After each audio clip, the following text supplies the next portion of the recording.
maintenance is going to be as hard as losing the weight was. I think a lot of people have this notion that if they could just get the weight off, the problem would be solved. But sustaining it is even a bigger job. What percentage of your life focused thinking is it? Welcome back to the Sunshine Café, where we pour positive back into the world and elevate how you lead life with encouraging and faith-aligned conversations. Let's dive in. Hello and welcome back to the Sunshine Café. I'm Lisa Roars, your host. And today I have the absolute joy of welcoming back Susan Peirce Thompson. She is a true pioneer in the world of sustainable weight loss.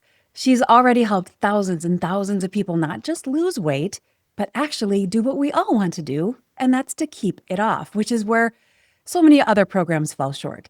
Her work already through the Bright Line Eating has transformed lives around the world, and now her newest book called Maintain is tackling what I believe is one of the most important and one of the most overlooked parts of our journey.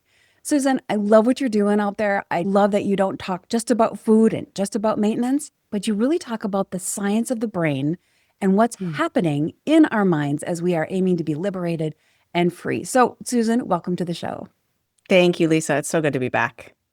I am excited about this new book that you're releasing called Maintain. Let's start right there. What is it about maintenance that is so hard for people to grasp? I think the thing that's hardest for people to grasp is that maintenance is going to be as hard as losing the weight was. And I don't say that to discourage people, but I think a lot of people really have this notion that if they could just get the weight off, the problem would be solved. And it's kind of this fairy tale thinking that is very reminiscent of the romantic comedy style of love fantasy, right? That the hard part is just scouring the earth to find the right person. And maybe you're thwarted from really getting to know them or seeing that they're the right person. But then once those barriers dissolve, you kiss and suddenly it's happily ever after. And it's just like cut to the end and someone's throwing rice in your face and you're done and you're just happy forever. And anyone who's been married for decades knows that actually sustaining a marriage is a thing. It's not just coasting on easy street because you found someone you want to marry. And it's the same with sustaining weight loss. Like getting the weight off is for sure a thing. But sustaining it is, I would say, even a bigger job. Now, I've been sustaining my weight loss for 23 years. I lived with obesity in my 20s. I've been a US size 4, for 23 years. I got my weight off and I've been maintaining it, but it's been a long, somewhat arduous journey at times. And there's a lot of deep psychological work that you have to do. Kind of the first thing you have to do is disabuse yourself of this notion that you can just go back to eating and living the way you used to and that you'll still keep that weight off. It doesn't work that way. Right. You're becoming a new person. Yeah. And actually 3 pieces of your identity. And that's what the book is about. There's 3 big identity shifts that you have to undergo in order to keep weight off long term. Well, that's a great segue. Thank you. Let's talk through those steps. You talk about in the book about being devoted, about being resourced and liberated in the whole process of this maintaining. So walk us through, what does that actually mean and what changes in a person as they go through those steps? Yeah. So the first one is being devoted. And that's the shift from being someone who's dieting, right, to someone who has a new way that they eat and that they live. You've heard the saying, right? You can't diet. Diets don't work. You have to change your lifestyle. People say that all the time. I don't know that people have thought deeply enough about what it means to change your lifestyle. I think people think that that means healthier habits or something like that. It's actually deeper than that. It's an identity level shift. It's sort of akin to becoming a vegetarian, right? A vegetarian is someone who eats in a certain way for a deeply values-based reason, right? They don't eat meat for some reason. Maybe it's health, maybe it's environmental impact, maybe it's animal cruelty concerns, whatever it is. Maybe it's all 3, but they don't eat meat, right?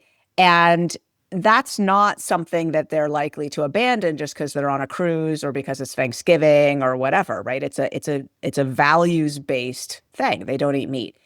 And they're devoted to that, right? It's an identity level thing. And similarly, to be someone who's going to lose your weight and keep it off long term, you have to become devoted to your plan. That means that when January 1st rolls around, you're probably not going to do anything different because you're already doing it. Whatever it is, you were doing it through November and December also. You don't need to start over on January 1st. You're not starting over on Monday. You're not starting over on the first of the month.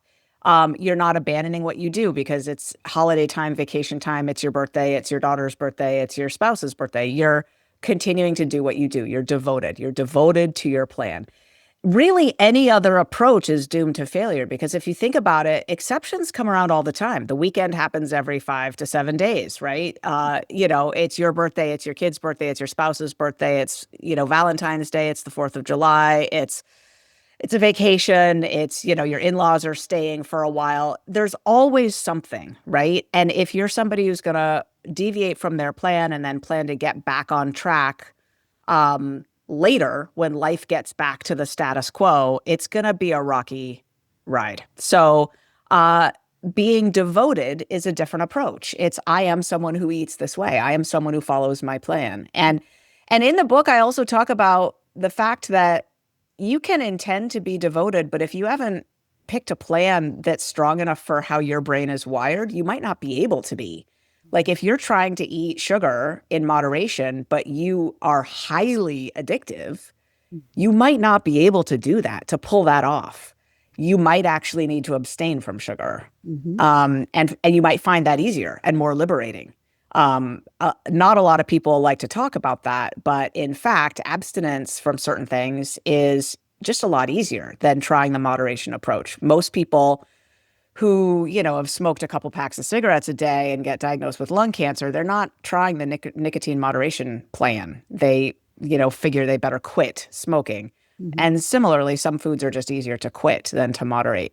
For some people, that's not true for everybody, but that's kind of the essence of the bright line eating approach, which is what I teach people how to do. So you're going to need to find a plan to be devoted to that is tailor-made for your brain and that will work for you. And sometimes that can take an exploratory process to see what might work and what you might be able to live with. But that's the first part of the journey, is becoming devoted.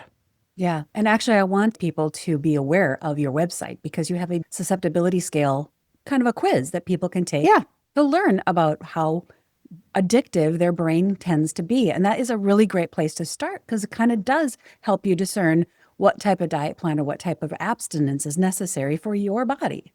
Yeah, totally. People can go directly to that quiz at foodaddictionquiz.com if they want to.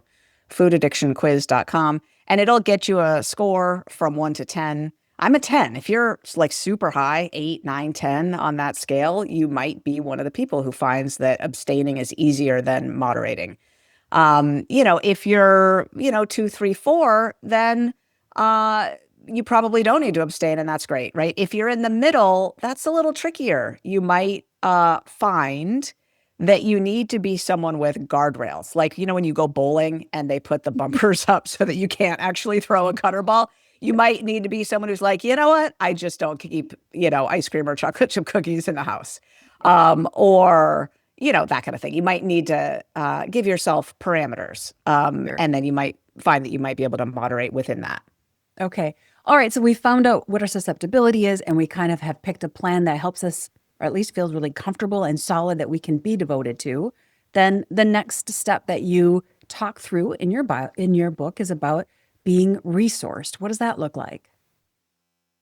Yeah, well, people use food in this day and age. Not eat food, use food, right? As a proxy for all manner of things, for friendship, for comfort, for celebration, for entertainment, for something to do on a Saturday night when you're alone. For stopping the kids from doing their temper tantrum in the Target aisle. Yes, totally. Eat Right? this, please. Be quiet and eat this. Exactly. Which is so not great. Teaching our kids that when they're angry or hurt or frustrated, that the solution is sugar. Absolutely. And it works. I mean, they get rewarded with the treat. Yeah, for sure. So, so the idea of being resourced is to develop other strategies, right? Food is a poor proxy for all those things. It's not the most comforting. It's not the most entertaining. It's not even great connection, right? Eating in parallel with someone, mowing down, That's not great connection, right? Like eye contact, laughter, you know, a hand on a shoulder, a board game, like that's connection, right? So if we think about all the ways we've been using food and depriving ourselves of the real McCoy in life, becoming resourced is reclaiming the fullness of life without having food in place of all those more nourishing activities. So you start to ask yourself, what actually is comforting to me? I could, when I'm stressed or agitated or exhausted, just sit on the couch and eat something and turn on Netflix. Or I could, what? That's the fill in the blank, right? Mhm. Take a bubble bath, take a walk, call a friend, read a good novel, sit down with a cup of herbal tea and do a crossword puzzle. Get a big fuzzy blanket and wrap up in it in front of a fireplace and put on some classical music and grab my spouse and rub their feet and have them rub mine. I mean, there's so many things we can do to comfort ourselves that maybe we're not doing because we just eat. It's just easier, right? Grab a snack and eat. So that's what it's about, becoming resourced. And there's micro tools and macro tools. That's how that section of the book is broken down because minute by minute, there's the micro tools of being resourced, the things that I was just mentioning. There's also the habits of like a meditation practice, a gratitude practice. These are the sort of substrates of being a more resourced being. And meditation rewires the brain literally so that the amygdala isn't as active, the fear threat center in the brain calms down, the sympathetic nervous system calms down, and that calm and rejuvenate parasympathetic nervous system gets more active. New research even shows that meditation actually flushes toxins out of the brain, the beta amyloid that flushes out when you sleep. Meditation actually does that too. So protecting you against Alzheimer's and neurodegenerative disease. So establishing some resourceful habits like meditation and gratitude and so forth. That's part of being more resourced. And if you do those types of things regularly, you literally won't be someone who needs to eat as much over the stressors of life. But then there's the bigger macro tools like trauma work, right? Therapy. Like, a lot of people are eating over old trauma that hasn't been resolved. So being someone who does their inner work is also a way of being resourced. We've got to get down to the causes and conditions underneath, and make sure that we're addressing the cries of our soul for healing as well. Yeah. I think that's a really important piece of it too, Susan, is because you have to get to the point where you've healed from that. And in order to get there, you got to face it. You have to walk through the storm and deal with the hurt because we keep kind of stuffing it away and we don't realize it, but it's affecting our behavior. It's affecting our mindset. It's affecting our success and our freedom and the way we feel of life. But Yeah. if we can just get ourselves to with good resourcing, with good support, with a good counselor, we can actually just finally, once and for all, walk through that difficult storm and heal from it. It just opens up an entire avenue for life that is quite liberating, actually. Absolutely. I don't know if everyone listening here knows this, but if you've heard of the ACE score, the Adverse Childhood Experiences score, it's a questionnaire that it's not comprehensive, but it'll give you a pretty rough estimate of like how wretched was your childhood, essentially, Mhm. in trauma terms. Mhm. It'll give you a score from 1 to 10, or zero, I guess. Zero. You could score zero to 10. So it's 10 questions on the order of, were you sexually abused? Were you physically abused? Et cetera. Um, and the way that questionnaire came about was through psychologists who were working with people with obesity. Mm. And they kept noticing the correlation between traumatic childhoods and all this weight. And they were thinking, are people eating over unprocessed trauma? Like, is there actually a relationship here between amount of unprocessed trauma and amount of weight on your body? And so they created a tool to measure it quantitatively. And that's literally the population they were working with. So that's where that tool comes from is researchers who noticed, oh my gosh, I think that people are just stuffing down their trauma with food. That's what's going on. So yeah, absolutely, absolutely. And it can be healed. It can be healed. EMDR is a fabulous tool for healing unresolved complex trauma. There are others. I think internal family systems is an amazing way to look at the parts of you that are protective and the parts of you that are wounded underneath. There's all sorts of ways, but just yeah, starting to do that work is really important. Exactly. And that actually is a resource in its own right to be actually through those issues that are continuing to drive you into bad behavior. That's damaging yourself, owning yourself, if you will, and getting to the point where you can really step into a new version of you, which I love. Yeah. Which Yeah. actually kind of dovetails nicely into, I think, the third section, which is that liberated space that you bring people to in your book. Yeah. So this is, I think, the most surprising thing that I've found working for decades with tens of thousands of people from almost every country on planet Earth. Like literally, we have people in Bright Line Eating from over 100 countries. And the surprising thing is how many people um, don't allow themselves to actually be free from the food and the weight struggle. They take the problem back. Like bright line eating is so potent, it solves the problem for them. And then I watch them essentially non-consciously. This is not explicit in their mind. It's happening subterraneanly, like they're just, but I watch them refuse the gift and decide essentially to keep struggling with food and weight, even when the potential for utter liberation from food and weight struggles is right there at their fingertips. And I had to really look at why are people doing this? Here's what it looks like. They start doing bright line eating. It works like magic. Their weight falls off. They start to feel peaceful in their mind. It creates the same, research shows the same freedom from food noise that weight loss drugs cause. Like the lack of food noise, like Liberated, just wow, I'm not thinking about food anymore. Through actually very similar mechanisms, just bright line eating creates it without the drug. Um, and then the weight falls off. And then what happens is they experience what I call finish line anxiety. And actually, Everett Considine in my community came up with that term. It's a great one. Finish line anxiety.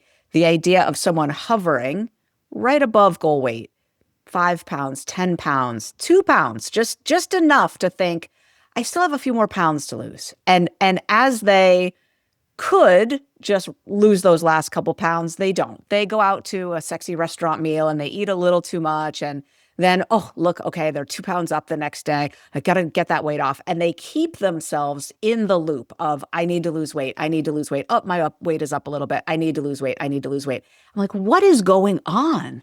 And what I realized, Lisa, is when I survey people who struggle with weight chronically.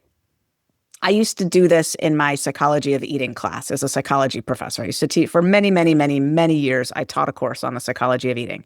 And at some point during this, now almost everybody who took that class had food issues, weight issues. Almost everybody. At some point in that semester, I would draw a big circle on the board and I would say, hey, everybody, this represents a pie graph, a pie chart. This big circle is 100% of your thoughts, your focus, your time, your energy. Everything you think about, do, focus on, want, all of it, your whole life is this pie chart. Shade out for me a slice of pie that represents, sorry about the pie metaphor, fitting, anyway, funny, that represents the proportion of it that's taken up by your food and weight and exercise rigmarole. All your thoughts and focus about what you've eaten or not eaten, whether you're on your plan or off your plan, how many miles, how many calories, how many pounds, all of that mishigas up in your head. What percentage of your life focus thinking is it? I would always have a gal, typically she'd be skinny, actually, burst into tears or just quietly have a tear slide down her face. And I would go over to her and she would whisper, 95%, which was always very heartbreaking. But on average, people would say 50%, 60%, 50 or 60% is on average what people with like chronic dieters with a weight struggle, that's what they're focusing on, right? In bright line eating, the people who break free and are sticking with their bright lines, their weight problem is solved. It's about, I would say, 25% of our population are just living in that liberated state. They will say usually 15%, but 10 to 20%. Wow. So the gap between 50 to 60% and 10 to 20% is massive. That's a lot of life real estate to reclaim. Now, you might think, oh, amen and hallelujah. Doesn't everyone want that space back, that time back, that focus back? Like, we're all too busy, right? Wouldn't that be great? And I'm thinking, yes, but if you're married to someone that you're deep down afraid it's not a great relationship and you might need to leave them if you focus up on that at all, if you've never built a career that actually suits your capacities and your gifts and your interests, if you have a relationship with your kids that's fraught and you actually don't want the time or focus to look at that at all, it actually might be terrifying to have all that bandwidth freed up. Like it's a vacuum. It's a big, big amount of space to suddenly have back in your lap. And you might be more comfortable thinking about how you're going to get those 5 pounds off because you have expertise with that. You know, it might not be a happy fixation for you, but it's familiar. It's comfortable. These are well-worn tires. You are used to this. It's like, you know, a familiar cup of tea, right? You know how to do that I need to lose weight thought pattern. And so that's what I think people are doing. And so the third identity shift is to face that, to like square your shoulders to the fact that you have to let yourself be liberated and really allow yourself to reclaim that bandwidth and think, okay, I'm going to have to face my life and develop hobbies or build a new career, go back to school, maybe file divorce papers if that's what it takes, right? Or maybe go to marriage therapy, right?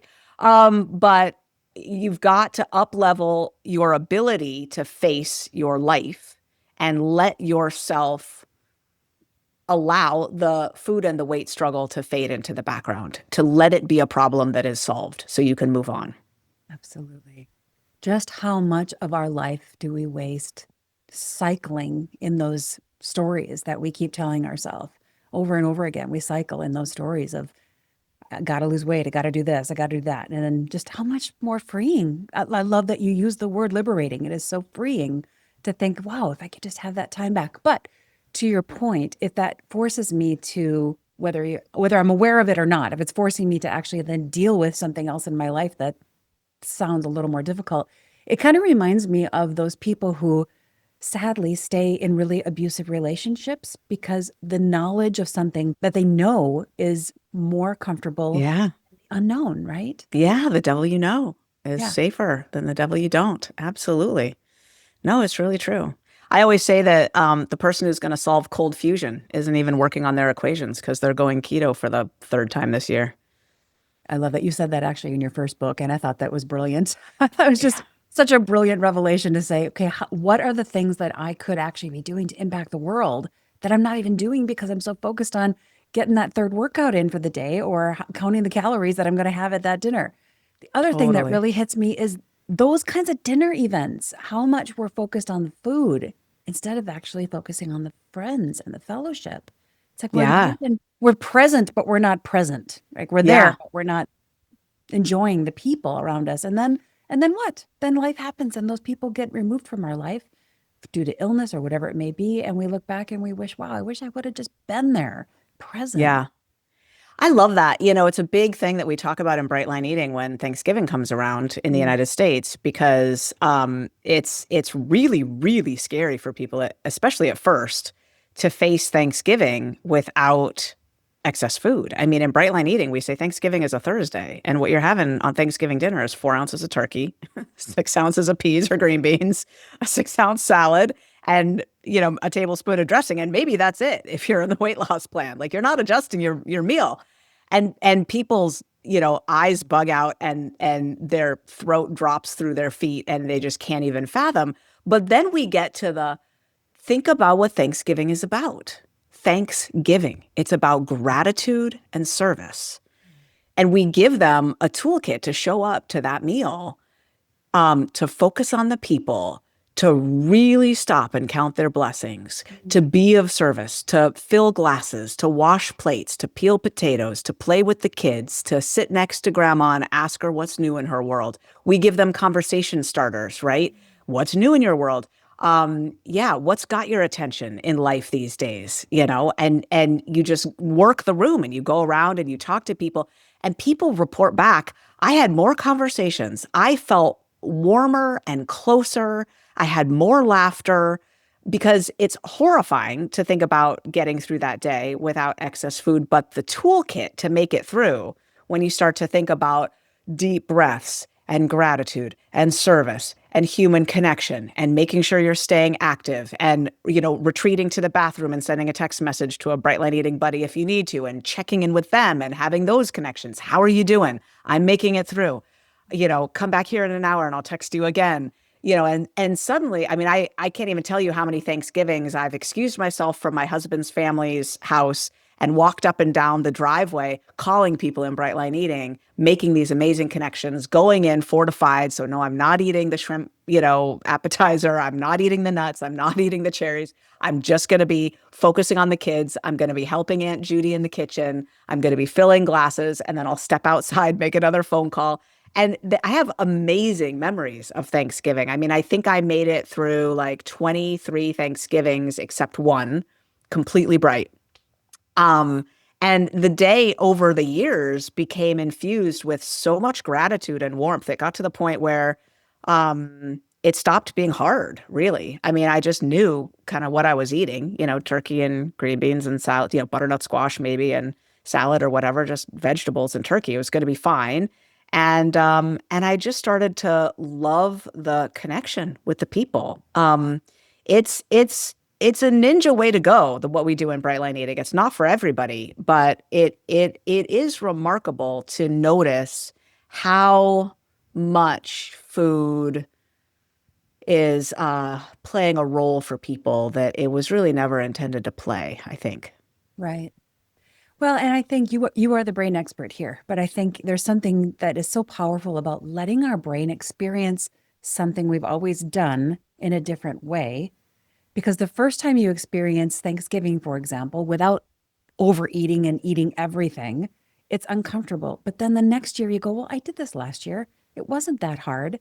And your brain starts to learn that I can do these hard things. I can do Yeah, something that I thought I couldn't do. And the next time it's actually a lot easier. And you start totally. retraining your brain. Every time I go to that restaurant, I don't have to get the huge heavy pasta salad or pasta dinner. Yeah. But it's just that first time you have to kind of pave a new pathway for your brain to understand that it's safe and you can do this. Yeah, it's very much like whacking through a dense jungle with a machete. It's very much like that. And, the second time you go down that path, it's not going to be completely flat, but it's going to be a lot easier. And you're still going to have to use that machete a bunch the second time. The third time, it's going to be even easier. And then, the 15th time, it's like you got a path, right? And, if you think about the Grand Canyon, right? I mean, that is a groove that was made by water. And, if you think about how long does it take to form a habit, people throw around numbers like 20 days, 21 days, 30 days. All of those are wrong. Um, Thank you. the answer is, I mean, the best we've got scientifically is 66 days, but even that, you need an asterisk on there. Here's the real deal. Researchers had people start one new behavior and track how long it took for it to feel automatic. I think that's the best working definition of, do you have a habit, right? Does this feel automatic? And the average was 66 days. Okay, so you could say, well, 66 days. But the range was 18 days to 254 days. So massive, massive range. And then if what you're trying to change is how you eat, okay, that's more than one new behavior, right? Mhm. That might be breaking an addiction or multiple addictions, alcohol, sugar, flour, right? Like multiple things. plus building in tons of new behaviors, grocery shopping, food prepping, packing a lunch, etc. Right. So you got to give yourself some months to make this feel familiar. But over time, you absolutely do groove new habits, and you're damming water upstream. So you think about the Grand Canyon and the river that goes to create the Grand Canyon. If you want to redirect that, you've been doing something one way your whole life. It's not going to be that easy to change it. And you dam the water upstream and you make the water go onto dry ground, dusty, dry, flat ground somewhere else. Okay, well, that's going to feel really unsettling and uncomfortable because now you got water flowing over dusty, dry ground. But if you keep forcing it to flow in that new direction, it will start to groove a new pathway. The thing you got to remember is as soon as you let water down the old pathway again, you've still got a dry riverbed there, right? And so it's going to feel very familiar very, very quickly, and you're going to have a problem back on your hands, maybe either immediately or very, very soon. And it's going to take a long time to groove the new behavior pattern. It just is. Yeah.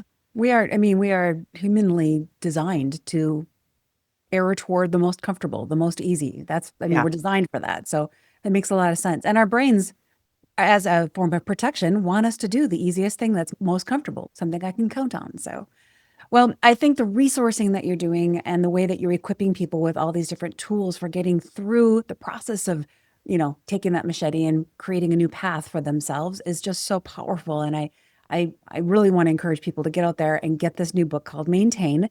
Yes, maintain the 3 simple shifts that turn temporary weight loss into lasting freedom. So yes, maintain.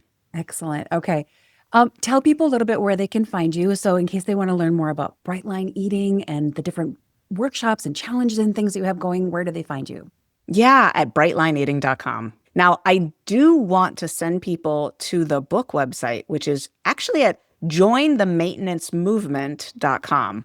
And if you have been in maintenance for a year or more, you can join our database. So anyone who's in maintenance, you'll know because your weight is stable. You're not trying to gain or lose. It's not about what you weigh, really, as long as you're not in the highest risk category. So just take a look at what your body roundness index is, not BMI, but BRI, actually, as long as it's lower than like 6.91, which most people would have no problem with that, hitting that benchmark.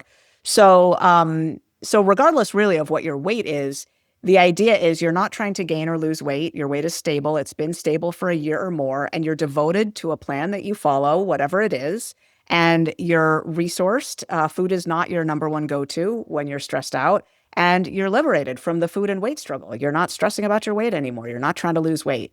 And if that is you, we would love you to join our database. We will be designing research projects in the future. You don't have to participate, but you might get invited. And yeah, we'd love to have you in our database. So join themaintenancemovement.com. That's also where you can pre-order the book. It's published on April 21st. So you can get immediate free downloads if you put in your order receipt into that website. You'll get, I wrote a sweet little, like a love note that you can print off and put on the inside jacket flap of your book if you want. I also recorded a video that explains Devoted, Resourced, and Liberated, the history of those concepts and where they came about. And then there's also a recorded meditation on being devoted, resourced, and liberated. So if you want some reinforcement for your identity there, you can download those bonuses on the book website. So yeah, we'd love to see you there. Fantastic. Well, I think joining that community is a great thing. Joining that database is a great thing because for those of you who may not know Susan and her story and her background, she brings the science to back up all the stuff she talks about. She's not just another one of those coaches that got certified somewhere and is throwing out her ideas. She's actually really backed by sound science. And it's just fascinating to understand what's happening in my mind that's forcing me to do the things that I think I'm forced to do and how to actually reprogram that, rewire that. And so I love the data that you're bringing to the table. Susan, thank you so much for being with us today. I just appreciate you and the work that you're doing. And I look forward to joining your maintenance program here and be part of your database. So thank you. Hey, thanks, Lisa. So great to talk with you today. I always love having Susan on the show. She just is filled with insights and has so many great science-backed facts for us and, tips that we can actually employ right away to try to make a difference in our lives. I've got 7 great takeaways for you today. Number 1, lasting weight loss requires a completely new identity, not just a new diet plan. This really isn't about being on a diet. It's about becoming somebody who eats and lives and moves differently. Sustainable change happens when our behaviors are rooted in who we believe we are, not just focusing on getting over the finish line or obsessing about that one thing you're trying to achieve. Number 2, maintenance is not the end of the journey, my friends. To maintain your weight can actually be the hardest part, not to discourage you, but it's good to be prepared for it. Many people believe that once the weight is gone, the problem is solved. But this is why we have so many people losing and gaining weight over and over again. Because in reality, maintaining the weight that you lost and finding ways not to find it again, that requires ongoing intention, awareness, and a deep level of personal growth. It is very, very doable, my friends, but it requires an intentional approach. Number 3, consistency comes from devotion, not motivation. Starting over again and again and again, that process in itself keeps us stuck. But true progress happens when we really decide. When you decide to completely commit to something, not as just a new thing that you're trying, but a completely new way of being. That's when you will become a new creature, a new person who doesn't change your habits because it's a holiday or stressful circumstances enter your life or emotions come up to the surface or seasons of life. You just are somebody who eats healthy. And because you are resourced, you know exactly what that means for your body, and you know exactly how to handle the moments that get really hard. Speaking of resourced, that leads me to number 4. Food often becomes a substitute for what we actually need, so we have to become resourced. Very few of us eat for hunger. We eat for things like comfort, connection, entertainment, sometimes escape or relief. Being resourced means you're replacing that food that you used to use as your fill in the blank with real solutions and strategies that really meet the need, the deeper need. Number 5, unhealed pain can quietly drive unhealthy patterns. And this applies to a lot of different things, not just food, but many of our behaviors around food are rooted in those unresolved emotional experiences. Now, these might not be something you consciously remember every day, but I'll tell you what, your brain and your body does. There are so many things, though, that you can do. There's so much hope, my friends. You can heal those hurts. And once you have, you'll experience a freedom that no diet alone could ever provide. And the great news is that once you find that kind of freedom, it's permanent. Number 6, freedom from food and all of those thoughts around food create space. And sometimes that space can be the reason we stay stuck. When the mental obsession with food fades, it leaves behind a huge void, sometimes a lot of open space. And that space can sometimes be uncomfortable for us. It forces us to deal with things that we weren't dealing with because we were distracted by, well, that familiar battle of our weight and our food and all the things that go along with that. But we have to learn, my friends, to step into that space and face what's underneath it. This is a key part of that true transformation that we want, and it's actually the bridge we have to cross in order to have a life that we love with health that we can enjoy for the rest of our days. And finally, number 7, you have to allow yourself to be fully free. You know, even when we find something that works for us, it's all too common that we slip back into old behaviors and old patterns. We remember that joy of the sugar, those dopamine hits that we used to love, that food that we used to love the flavor of. And those feelings linger long after we have logically concluded that that joy really wasn't joy at all. It was actually destruction. It was a false joy. But that old path, while being very destructive, is also very familiar. We are all susceptible to slipping back into old, well-grooved patterns. Lasting change takes time. We need time to pave a new trail, time to reprogram our brain for the things that really do bring us joy and really do serve us well. And that takes time. It takes time to make confident choices consistently and to let go of the struggle and to just let ourselves step into a new life that's free, happy, and healthy. Hey friend, before you go, I want to make you aware of a free guide that's called The 7 Ways to Build a Grateful Mindset. I think gratitude is often overlooked, but it has such a powerful way of helping us step into a new version of ourselves. Be grateful for the journey that we are all on and for the opportunity to learn and grow. That is one of the things that can help us sustain the path and make lasting improvements. You can grab that guide right here in the show notes below, and I would love for you to have it. Okay, thank you for stopping by the Sunshine Café today. Until next time, be encouraged, be inspired, and I will see you right back here next week at the Sunshine Café.